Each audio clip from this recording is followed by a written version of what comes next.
First, fighting out of the red corner. He's wearing the gold trunks with green trim, and he weighed in at 118 3/4 pounds from Wisconsin Rapids, Wisconsin. Undefeated as a professional, 3-0, 2 KOs. Introducing Dave Lethal Long. And his opponent, fighting out of the blue corner, wearing the white trunks and weighing in at 115 1/4 pounds.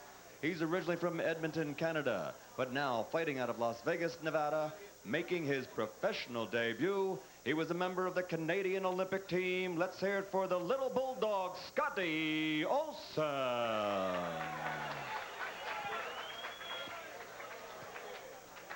You know, you're boxing under the Indiana State Athletic Commission rules, and I'm here to enforce those rules. Remember, there is no standing 8 count, so if you don't defend yourself, you keep on, I have to stop the fight. You understand that? Shake hands now, come out fighting at the bell. Good luck to both.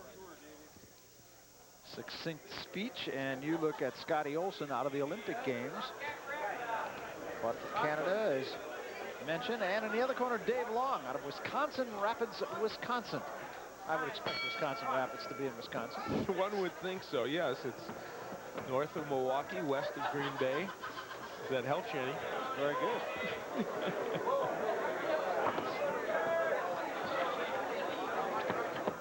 Olson made it to the quarterfinals in the Olympics for losing a decision to Michael Carbajal. And now he is trained by Richie Sandoval, former bantamweight champion, working in Las Vegas in the Las Vegas Gloves gym.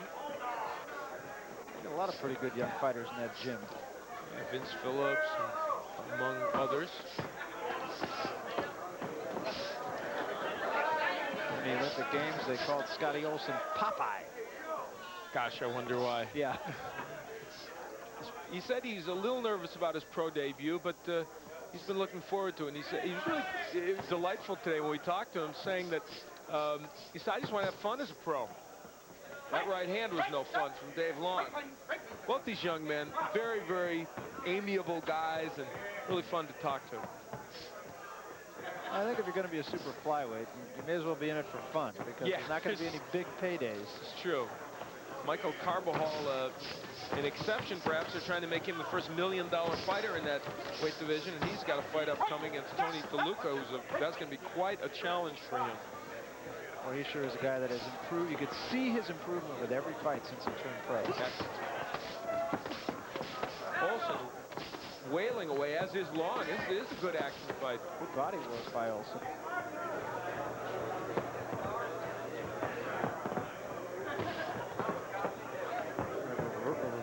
I can't even speak here. Of a reversal is what I was going to say. Easy for me, huh? Yes. In the shoes here, the football players wearing high tops, and here's a fighter wearing low tops.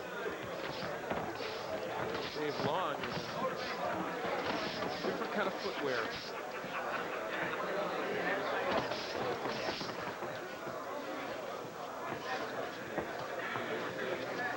Long trying to use this ring, and as we've documented during the evening, isn't a very big ring to use.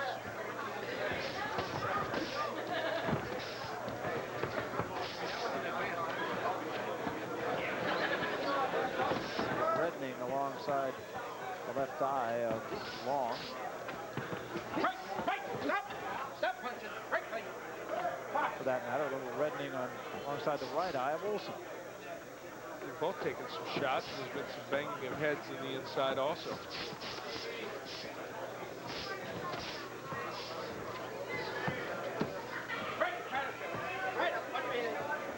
So we come toward the end of the first round of the professional debut of Scotty Olson, and we'll be back after this. In 1961, I'll be in the dinner where they're going to be honoring Michael Buffer, the WBA dinner in New York the night before, and back after the boxing fight. Modesty forbids, I know, but they also are honoring you, are they not? That's true. They are, yes. The WBA is Commentator of the Year.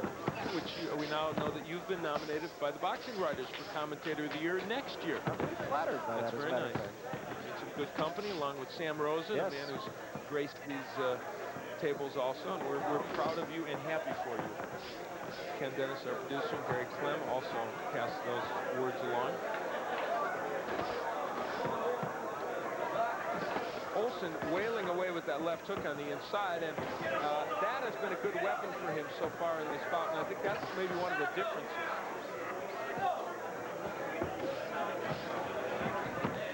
Take a look at the punch profile in the first round, and Olson out slowly, but out effectively. Yeah, he picked his punches a little bit better than Long, and was accurate with them. That right hand, I think, stunned Dave Long. Long looks a little frustrated just by the fact he has to punch down at Olson. He's a tough target to hit. His last bout was a 4-round win against Eddie Neeks for Dave Long, and of course we talked about Olson in his pro debut. Olson has not really fought since the Olympics. He's been inactive, basically. He's trying to set up a deal in Canada, management deal that would work for him. It didn't materialize, and so he's been out of the ring for a long time. But you know, given that, he does not look like he's rusty. No, he actually looks pretty sharp. Obviously, a little bit of a case of nerves in the first round, but settling down nicely. Watch your head. Watch your head, gentlemen. Right plane. Right plane. No hold. No push. Box. Long's expected to have to box against Olson. I think he's going to come after me, so I'm going to have to box, which is what he's tried to do. Good double hook by Olson. And the man who's been teaching him, Richie Sandoval, was a very good ring technician in his days as champion. She still looks in pretty good shape. He does indeed, and I'm sure Richie, watching those bantamweights go at it, was thinking back to his days. And here on ESPN, he had some very special fights, like his couple bouts against Harold Petty. And he was around really in what, at least in the modern era, was the heyday of that division. There were a lot of good bantamweights when Richie was fresh. Jeff Chandler, who he beat for the title. Jab by Olson. He's really taking control here now with the jab and the left hook to the body.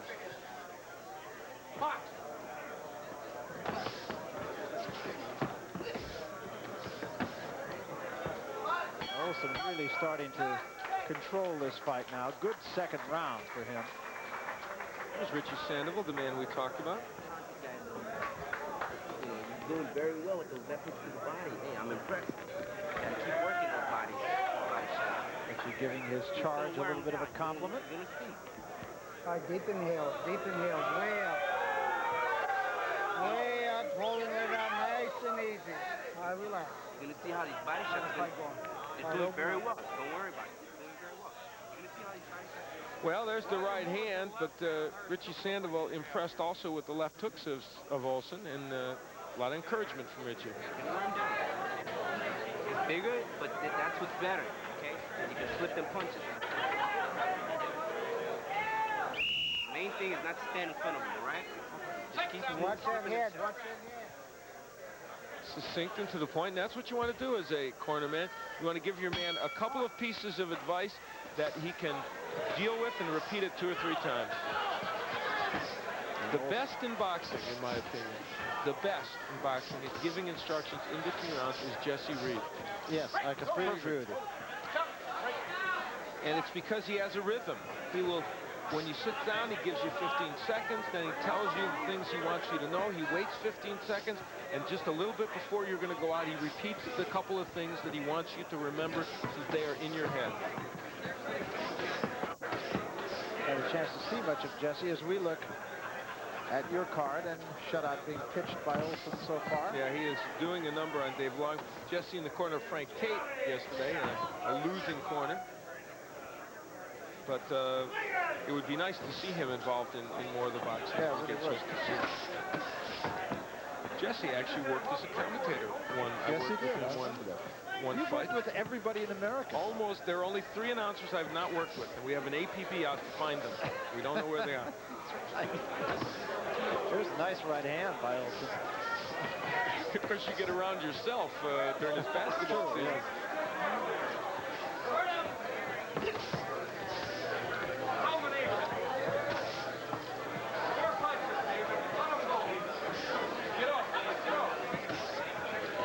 Olson is really, I'm sure they have to like this effort. I'm not surprised Richie Sandoval saying you're doing the right thing, because it's been a very good effort by Olson. Not wild.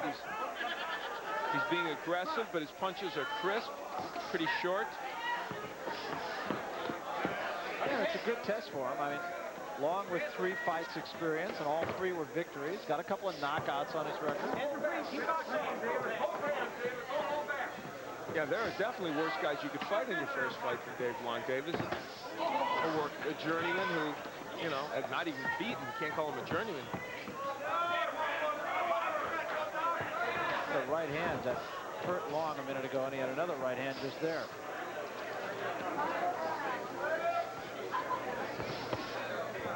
And doing some very good body work as he has from the opening bell. Oh, boy, he is ripping left hooks downstairs.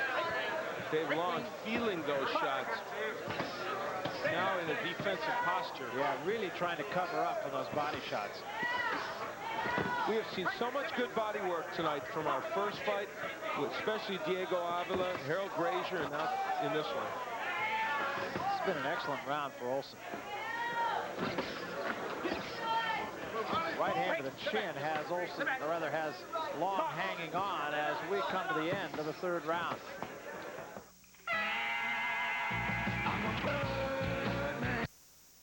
Scotty Olson, the little bulldog, and Dave Long. And Long went back to his corner a little bit wobbly after the 3rd round.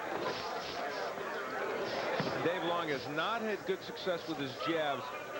4 of 69 landing. We've seen a lot of that tonight, too. Yeah, and that's part of the reason why Olson's been able to get inside on him and give him so much problem. Body shots have really been the difference in this fight. And on your card, and this is not a surprise at all. I've given Olson all 3 rounds. You have got to like the way Olson throws those left hooks to the body. He gets terrific leverage on those punches. There was a big right hand, and that hurt Long. And Olson now drives him into the ropes, and will try to get him out of there. Olson just out-muscling Long. You look at this fight, and you just know that Olson would have won a medal at the Olympics if he'd faced somebody else in the quarterfinals. You know he would have gotten through to the championship round. Yeah, he drew a tough card there. At least gotten in a position to win a bronze or something. Ooh, what an uppercut. Nice shot by Olson.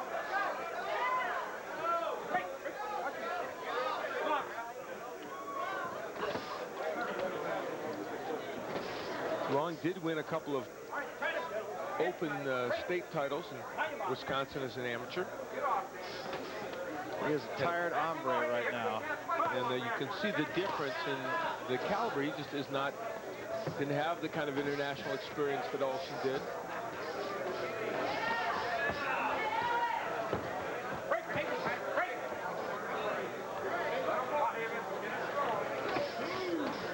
We got down to 1 minute remaining in this fight. What an odyssey for Olson. He's from Edmonton. He goes to Las Vegas to train and has his first pro fight in Indianapolis, Indiana. He's getting a few frequent flyer miles. Hey, guess who was his manager? I didn't tell you this. You know who's managing him? Bruce the Mouse Strauss. Is that a fact? Yeah. The legendary Bruce the Mouse Strauss. Yes, you always have to start his name with the legendary. Yes, it's almost mandatory. Famous club fighter. I think you've done about 6 of his retirement fights, haven't you? Keeps retiring. I don't know. Even Sinatra hasn't retired as many times as him. No.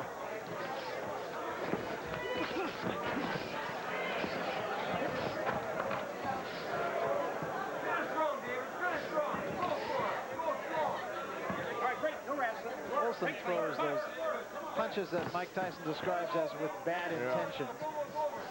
See, I give Dave Long credit for not going down in this bout. Yeah, he's taken a serious beating in this fight. There is no doubt about the decision, and an impressive first fight for Scotty Olson, who ends with a flourish. So what's little dandruff?